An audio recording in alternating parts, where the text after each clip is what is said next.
I always say the extra mile is not crowded at all. And so at 8 o'clock on a Saturday night in Shanghai, even with my wife here, and number one, I'd like to thank her for allowing me to do it, but I gave 45 minutes to 3 young entrepreneurs who took the time to come see me, and so many different great things happened from it. And I just trust the universe. That's why I give the time. I know that, what was the difference? My night's going to be the exact same. Their night's not going to be the same because I gave them 45 minutes. I gave them direction, acceleration, expansion. I gave them years of situational knowledge and dummy tax in a matter of 45 minutes that could change the course of their entire lives. And that 45 minutes to me now actually means something compared to it would have made no difference on what time I ate. So I'm 45 minutes later, big deal. But that's 3 lives that I changed. That's why I do it. The extra mile, it's not crowded at all. And you feel so good. I'm totally enthused. It was one of the best part of my trip. So that's why I do it. Trust the universe, be of service, and the universe will provide everything back to you that you want. And don't forget, ask big. For me, an entrepreneur meant making a lot of money. That's what it meant to me. And then when I got older, all it meant to me was staying in business on my own, being able to create something and stay in business. Because my philosophy is you stay in business long enough, you're going to be successful. Whether it takes you 8 months to be successful or 80 years, companies evolve, but you're not going to evolve except for one factor. You got to stay in business. So that direct path to revenue that you're talking about is critical. So he just asked, they started an apparel company and wanted some advice. So anyway, first of all, being in business is about making money, right? There's a million great ideas out there, but unless you can make money, you're not going to be able to build a business, right? That's what determines whether you stay in business. So make sure that when you're doing your research that, for here in your Chinese market, that you have a direct path to revenue. So you have to just not only know about the idea of the different style that you're going to have, but how are you going to design it, protect it, right? Your IP is going to be protected, which may or may not be possible here. And then you have distribution, marketing, all of these different components. And the interesting thing is you're going to be caught, as always, in one, how do I finance it, right? Because, is it truly a probability to be successful? Are you going to be able to, bootstrap it early enough, until you can make enough money where you're not going to give away all your equity? The biggest mistake that successful entrepreneurs make is that they take money too early. But on the other side, a lot of entrepreneurs won't even have a chance to be successful if they didn't take money early. Now, can I ask you something in regards to that? So venture capital is a value. Okay, fair enough. I'm kidding. I got one. China, so it'd be like 1 kwai, 6 kwai, basically. Yeah. Where are you from? I'm from Boston originally. Okay, and you go to school here? No, I work here. So if a venture capitalist evaluates your company at X amount of dollars, don't you necessarily, or do you not necessarily have to take that evaluation to give out equity? So if a VC evaluates your company at a certain, that doesn't mean that, number one, you have to take any money at that valuation. Of course, yeah, but I'm saying that's the from that money, not necessarily that VC, but anyone that's going to offer you money is going to offer you at that evaluation. No. You can have a different. Devalue your company. Yeah. So would you ever suggest devaluing your company? Taking it down round? Yeah, that's what I'm basically asking here. Wow. So do you know what a down round is? So taking money below your valuation. Yeah, because you're saying what the mistake is taking money too early. Mm-hmm. So if you down row yourself, is that if you take a down round, only time to take a down round is to survive. Okay. Right. So I'm a realist. So a lot of people, it's theoretical to say, oh, don't take money too early. The biggest problem for most entrepreneurs is they take money too early. But then again, a lot of the people that took money too early, they may or may not have been able to stay in business. You never know. I have a philosophy about taking money.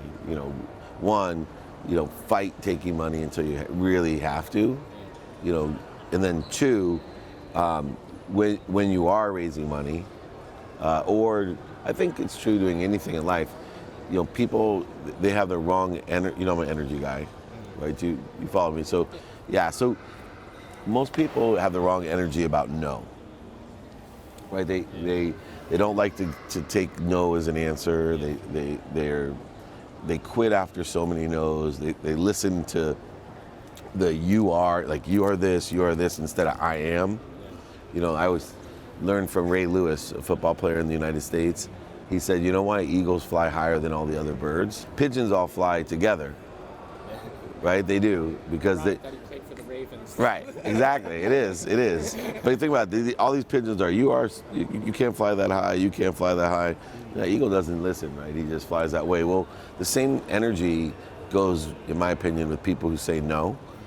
So I can shift your energy about no in 2 seconds. So imagine if I told you right now that you are 24 no's away from having $1 billion company. Number one, how excited would you be to get your first no? Definitely. How fast would you want to get your second no? A minute later. Yeah. So I'm here to tell you that Makes sense. the universe, that it's true, there's only so many no's in between you, I never thought about that. in between you and what you want. I don't know how many it is. That's the only difference, because time is a construct. Yeah. It's an illusion. Time's a construct. Linear time is just a perspective, the same way as no is just a perspective. And so think to yourself, how can my energy shift? All the things that you guys want to do as entrepreneurs is a matter of energy and having perspective. But the key is to enjoy it, right? Yeah, we enjoy it so much. Yeah, so as long as you're enjoying it, it doesn't matter how long it takes. Exactly. We enjoy it to the point where we don't even notice how the time is passing. Yeah, right. See, time's a You contract. get up early, work till night, and then you just want to start tomorrow really quick again. Yeah, so it's like. Yeah. For this, I opened a company with one of my partners in Shenzhen, but because we had some problems, I got out, and now I'm starting again from new, with him, right? Yeah. And yeah, so I'm very interested in the fashion track, even though I'm not a designer or anything, but it just interests me of how people value the dresses they wear, and more in China, especially fashion is trending. Next semester I'm going to Italy to take fashion classes. Nice. Yeah, and that's why for us entrepreneurship is you put everything into it, marketing, networking, everything we learn. They're trying to teach us in university, but we learn it much quicker. I feel when you do it in real life. You have to. You know, one thing I tell young people, entrepreneurs, just like you working out here for a company. So I talk about values. You have your gratitude, empathy, accountability, effective communication, but you also have personal values, experiential values, giving values, and receiving values. And one of the interesting, or to me, confusing things about being young is that when I was young, everyone always said, because I was like you, I worked all the time after law school. The minute I got out of law school, I was in sales and I was poor and I wanted to be rich. And so all I did was work, right, like you, but I enjoyed it the same way. I've never worked a day in my life, because even when I lost all my money, it's not that I loved losing all my money, but I loved the day-to-day, the story, just what it was, right? So the interesting thing about balance is when you're young, don't listen to people that tell you, you're too focused on this side, because my feeling about the balance of your personal, experiential, giving and receiving values is, for me, I'm gonna live to 111. Most people want to live to maybe 100, but this is just my lucky number. 111. 111. I was born on January 11th. I love 11. I was born on January 11th, so 111. So I tease my kids that I'll die on 111, at 111, at 111. Yeah, I was just at 111 years old. Exactly. Well, I was born at 111 on January 11th. So I joke around, but I'm serious. So, but when I'm 111, I want to look back and say, over my entire life, 25% of my time was spent on my personal values, character, love, family, health, all those things. 25% of my time on experiences, living in Shanghai, pursuing whatever it is, speaking, writing books, being a modern day Renaissance person that people can't even conceive of how you do so many different things and have TV show, podcasts, books, businesses, all the things we do, and then giving values, right? Already, I'm 50 years old, and I see a shift in how much time I spent on giving, and then finally my receiving values, which, I have expanded my productivity and accessibility to allow me still to receive, but focuses are, I'm 50. Well, how old are you? 20? I'll be 20 after 2 days. It's about 2 days, so. Today is 20th? Or Today's 19. 19th. 3 days. Yeah. 22nd. If you're in America, it'd be 4 days. Okay. What day? Well, 18. you're 18. Yeah. For me, personal values come naturally. Like when you get older, you got to start focusing on your health. Right? Most of the time when you're young, you don't. So, but right now you should be receiving, right? Focusing on experiences, receiving, learning about fashion, all these things, being more interested than interesting. So make sure, on that respect, you are balanced if you're spending 90% of your time on those two values when you're 18 and 20 and you're probably 25. Yeah, so. Good guess. Yeah, when's your birthday? November 3rd, 1992. November 3rd? Yeah, November 3rd. May 23rd. Oh, so you guys are really. May 23rd. Even I didn't know that. See? I know, that's when you get older, you start asking questions. No, it's because. Do you have an advice on how to network with the right people? Because for me, I don't know what people to reach to and how to find them, how to make them believe me and make myself credible to them. Yeah, so the way that I network normally is to be of service. I just feel the energy of networking is through, when I'm giving, and then meeting people is much more organic. Not to say that, I would say there's two types of people. One, those who manipulate, and two, those who inspire. So if I want to live in inspiration every day, enjoy the pursuit, the consistent everyday, persistent without quit pursuit, enjoyment of the pursuit of my potential, then I might as well focus on doing good, and the universe, I'll attract all the right people. Not to say that I'm not strategic about my service. So if I wanted to meet, someone in the apparel industry, I would look and see what charitable, fashion shows are going on, and I'd volunteer. And then I trust the universe that, usually there's very powerful, wealthy, inspirational people that surround themselves with charitable fashion shows. And I'm gonna give all three of you the best piece of networking advice is, I call it the one question. Always have one question in mind, no matter when it comes along with knowing your elevator pitch. Always have one question in mind that as you raise and elevate your awareness through vibration, people are going to be attracted to you, and you're going to be sitting in an elevator and you're going to miss opportunities when you're 20 years old or 18 years old or 25 because you don't have one question. You don't have an awareness and a vibration of that. So for me, if I'm constantly thinking, I always have to have one question, and the question can simply be, how are you? But when you ask somebody a question, you're opening it up. So number one, have one question always in mind. Two, look people in the eye and smile. It's all energy, but you will increase statistical success by three simple rules of networking. One question in mind at all times. So, because if you have that one question, you always feel comfortable. You're running in, hey, where are you from? Yeah. How are you? Or it can be, so that's an ask, right? Entrepreneur. My parents don't really, they don't really encourage me, even though I'm doing my own thing. Of course not. I'm doing my own thing, and they don't really know what I'm doing right now. Yeah. And I was wondering, when should I tell them? Should I tell them when I'm a little bit, when we So first of all, why don't you think your parents encourage this behavior?